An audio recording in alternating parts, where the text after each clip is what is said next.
ایک اور بات میں آگے بڑھنے سے پہلے تمام مردوں اور خواتین سے عرض کروں گا کہ رمضان المبارک کے مہینے میں ہمارے مدارس کے ذمہ داران اور مدارس کے سفراء ملک کے مختلف علاقوں میں سفر کرتے تھے، آپ کی اللہ کے لیے نکالی ہوئی زکوٰۃ اور آپ کے صدقات اور صدقۃ الفطر اور دوسرے صدقات کو جمع کرنے کے لیے، جن کے ذریعے مدارس کا پورے سال کا بجٹ پورا ہوتا ہے۔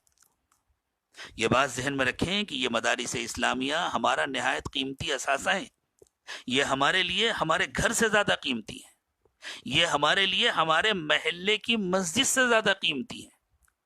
یہ ہمارے لیے ہمارے کارخانوں سے اور ہماری دکانوں سے اور ہماری فیکٹریوں سے اور ہمارے سارے کاروبار سے زیادہ قیمتی ہے۔ اس لیے کہ اگر مدارس نہ رہے خدا نخواستہ تو مسجدوں میں امام کہاں سے آئیں گے،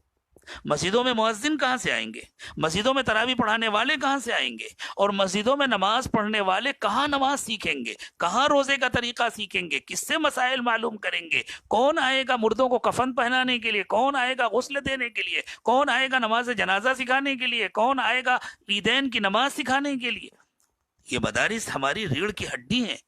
یہ مدارس ہمارے اسلامی وجود کی بنیاد ہیں۔ اس لیے اگرچہ اس رمضان المبارک میں سفراء سفر نہیں کر سکیں گے، لیکن ہمیں اپنی ذمہ داری سمجھ کر،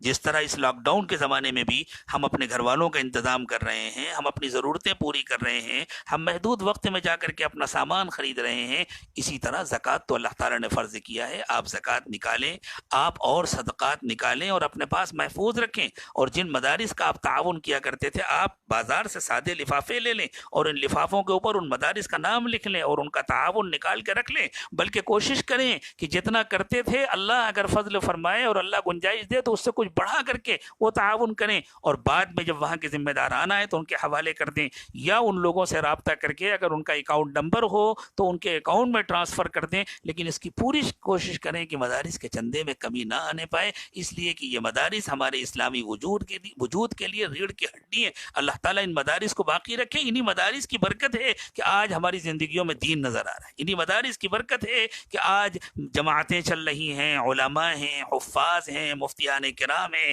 مسجدیں آباد ہیں، مسجدوں میں ائمہ ہیں، مدرسین ہیں، یہ انہی مدارس اسلامیہ کی برکت ہے۔ اس لیے میں یہ درخواست کروں گا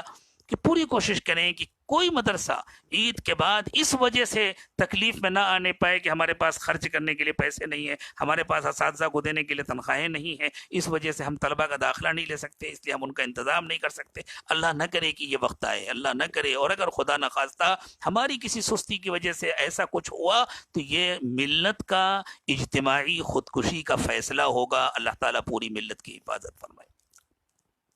اسی طرح ہمارے محلے کی جو مسجدیں ہیں، آپ خیال فرمائیں کہ ان مسجدوں کے اماموں کی اور وہاں کے خدام کی جو تنخواہیں ادا ہوتی ہیں وہ عام طور سے جمعے کے چندے سے ہوتی ہیں۔ اب اس وقت چونکہ جمعے کے اجتماعات نہیں ہو رہے، مسجدوں میں چندہ نہیں جمع ہو رہا، تو اس کا اہتمام کریں کہ جس طرح ہم اپنی ساری ضروریات پر خرچ کرتے ہیں، ہم جمعے میں جو چندہ دیتے تھے وہ چندہ جمع کریں اور بعد میں جا کر مسجد کے ذمہ داران تک پہنچا دیں۔ خاموشی کے ساتھ ہم اپنی مسجدوں کے خدام اور اپنی مسجدوں میں کام کرنے والے، جنہوں نے بیچاروں نے اپنی پوری زندگیاں مسجدوں کے لیے، مدرسوں کے لیے کھپا دی ہیں، جو کوئی اور کام نہیں کر سکتے ہیں، اور اگر وہ دوسرے کوئی کام کرنے لگے، ان کے اندر صلاحیتیں ہیں، وہ دوسرے کام کر سکتے ہیں، وہ دوسرے کام کر کے اپنے بال بچوں کی ضرورتیں پوری کر سکتے ہیں، لیکن پھر دین کے کتنے بڑے تقاضے ہیں جو باقی رہ جائیں گے، جن کو پورا کرنے والا کوئی نہ ہوگا۔ تو انہوں نے ہمارے لیے، ہمارے بچوں کے لیے، ہماری آئندہ آنے والی نسلوں کے لیے اور پوری ملت اسلامیہ کے لیے اپنی زندگی کو وقف کیا ہوا ہے۔ تو رمضان المبارک میں عید کے موقع پر خاموشی کے ساتھ جس طرح ہم اپنی ضرورتوں کا خیال کرتے ہیں، دین کے ان خادموں کی ضرورتوں کا خیال کریں اور ان کی اتنی عزت افزائی کے ساتھ، ان کے اتنے احترام کے ساتھ ان کی ضرورت پوری کریں کہ ان کو ایسا کبھی محسوس نہ ہو کہ یہ ہم کو ضرورت مند سمجھ کر کے دے رہے ہیں، اور واقعی ہم ان کو ضرورت مند سمجھ کر کے کیوں دیں؟ ضرورت مند تو ہم ہمیں، ضرورت تو ہماری پوری ہو رہی ہے، ان کے ذریعے سے اللہ تعالیٰ ہماری اور ہمارے نسلوں کی دینی ضرورتیں پوری کر رہے ہیں، اس لیے ہم ضرورت مند ہیں کہ ہم ان کو، اگر ہم کسی ڈاکٹر کو فیس دیتے ہیں تو ڈاکٹر کو صدقہ سمجھ کر نہیں دیتے، اپنی ضرورت سمجھ کر کے دیتے ہیں کہ ڈاکٹر ہماری خاطر بیٹھا ہے۔ کسی وکیل سے ہم مشورہ لیتے ہیں، اس کو فیس دیتے ہیں تو اپنی ضرورت سمجھ کے دیتے ہیں کہ بھائی یہ وکیل صاحب بیٹھے ہوئے ہیں ہم کو مشورہ دینے کے لیے، ہم کو قانون بتلا رہے ہیں۔ اسی طرح یہ جو دین کے خدام ہیں یہ ضرورت مند نہیں ہے کہ ہم ان کی مدد کریں، ہم ضرورت مند ہیں کہ ہم ان کی خدمت کریں تاکہ وہ دل جمعی کے ساتھ دین کی خدمت میں لگے رہیں۔ اس لیے میری درخواست ہے کہ اس رمضان المبارک میں خاص طور سے آپ لوگ پہلے سے بھی کرتے تھے، آئندہ بھی کریں گے انشاءاللہ، لیکن جمعے کے چندوں کا بھی اہتمام کریں، اپنے پاس جمع کریں اور اپنی مسجدوں میں پہنچائیں۔ مسجدوں کے خدام، مسجدوں کے ائمہ اور مسجدوں کے مؤذنین، ان کا بھی خیال رکھیں، جو چندے کے ذریعے ان کی تنخواہیں ادا ہوتی ہیں وہ تو ہوں گی، اس کے علاوہ بھی رمضان المبارک میں جس طرح ہماری ضرورتیں بڑھ جاتی ہیں دوسروں کی ضرورتیں بھی بڑھتی ہیں، اس لیے ان کا بہت زیادہ